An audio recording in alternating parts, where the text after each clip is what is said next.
Hey guys, welcome back to my channel. This is Mia Saunders and I am the Lady Mortgage Mentor. Thanks for joining me today.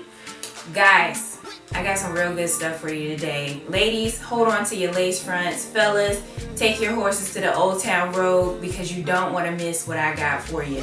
We're going to be talking about how you can raise your credit score 100 points. I did this a year ago and I know for a fact a lot of these things do work.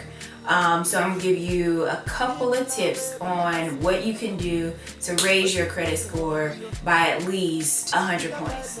Stay tuned, you don't want to miss it. Alright, so to begin with, I want everybody to know that FICO is what we use in the lending world to determine if you're eligible to buy a house, right? So we use your FICO scores. FICO scores range from 300 to 850.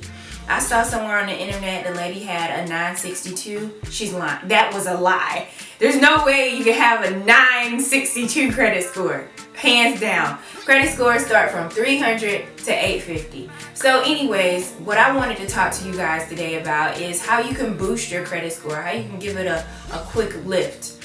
And I know for a fact that a lot of these hacks do work because I've used them in my life and they have definitely helped me. So here's a few tips. So number one, the first thing that you can do is you can add yourself as an authorized user to somebody else's account. Now this person has to have a higher credit score than you. They have to be very good with credit. Yeah, it may be a tough conversation that you're gonna have with this person. It is somebody that you deem trustworthy and they deem you trustworthy because they're gonna add you to their account as an authorized user. Now keep in mind, you can frame the conversation to be like, hey, you just keep the credit card and I don't have access to swiping the credit card. You keep it and just add me, temporarily for a year or two. Number two, what you can do also is pay your daggone debts on time. Yes, we talked about this before. Pay your debts on time. Don't let anything go late. And I mean anything. Not a student loan payment, not a credit card payment, not your Verizon wireless bill, anything. Don't let anything report late on you. And don't let anything go into collections. That is super, super important.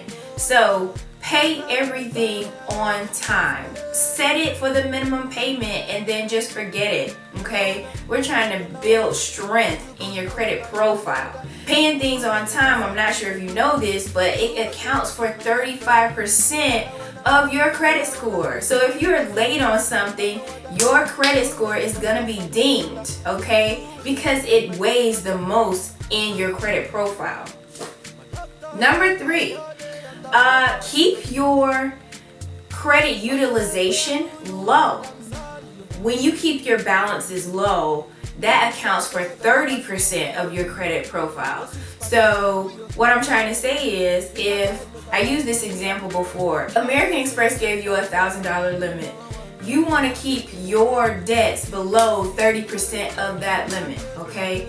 There's this thing called the credit utilization ratio. So you want to keep your debts under 30%. So that means with a $1,000 limit, you keep your debt under $300. So with all of your debts, make sure you pay them down under 30%. Keep that in mind. And if you don't have it under 30%, maybe see if your credit card company can give you a credit line increase. You could do the math on that, what you would need to do to increase your credit line too, so that your current debt balance is under 30%. Do the math on that and let me know what you come out with. Number four, don't close unused accounts, okay? And what that means is, so you haven't used this account in forever, but you've had it for 5 years. It doesn't make sense for you to close it because length of time of credit makes up 15% of your credit score. So you want to keep those accounts open for long periods of time.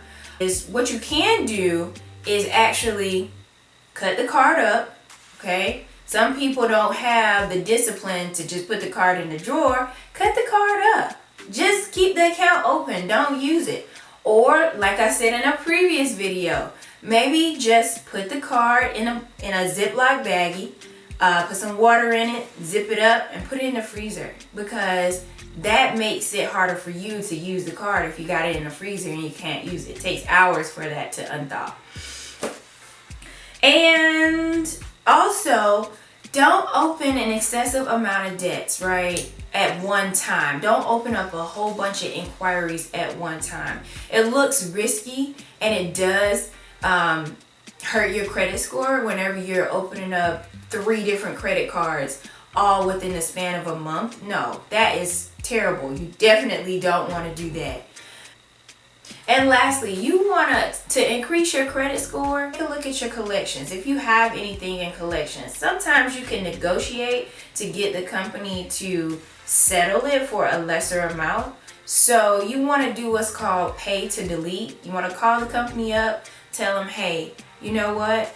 I see that I owe you $1,000, but maybe can we negotiate this? Would you take $700? And then you get it in writing. They say that they'll take $700, but you also want to put something in there that they will delete that from your credit report. Yes, things do drop off your credit report after 7 years, but we don't want you to have a 500 credit score for 7 years. So get this stuff removed. So that's all I have for you today. Again, the purpose of this video really is just to give you a couple different hacks to increase your credit score, so that you can be eligible for better loans. You don't want to be that person that's riding around here in a brand new car and you're paying 24% interest because your credit score was a 500. Okay, I'm sorry. Let me come back. Also, I have one more thing for you guys. This is something that I had to throw in here. In my humble opinion, I think it's better to wipe out all your credit card debts, wipe out all your student loan debts, any debt that you owe. Wipe that out before you start to contribute to an IRA and a 401k. Don't debate me on that. Trust me. The reason why I say that is because when you contribute to your IRA and your 401k, right? You're putting all this money in there. Your company is matching it. It's looking real good, looking real juicy to you. The problem is you're over here and you got all these debts and they might be high interest. What happens if you fall on hard times? What happens if you fall on hard times and you don't have nothing in your savings, but you have all of this money here in your 401k? And if you pull that out, you're going to be penalized. I hate to see it when people come and they don't have anything in savings, but they have a couple of debts, and then they have all of this money over here in their 401k and IRA. That makes no sense to me, because you're going to have to pay a penalty to get your funds out of this account when you could have just put them in a savings account or just paid off all your debts first before you contribute to the IRA and 401k. Don't be backwards. Don't do it backwards. I promise you, it will make sense to you. Let that sink in your spirit. Ladies, attach your lace fronts, because I know your edges is flying up with all the good information that I just gave you. Anyways, guys, that's all I have for you today. I hope this message was a blessing to you. I hope you have a great week. I do have a second part to this video. I have another special request from one of my friends that lives in Texas. So stay tuned. You don't want to miss it. Love you. Bye.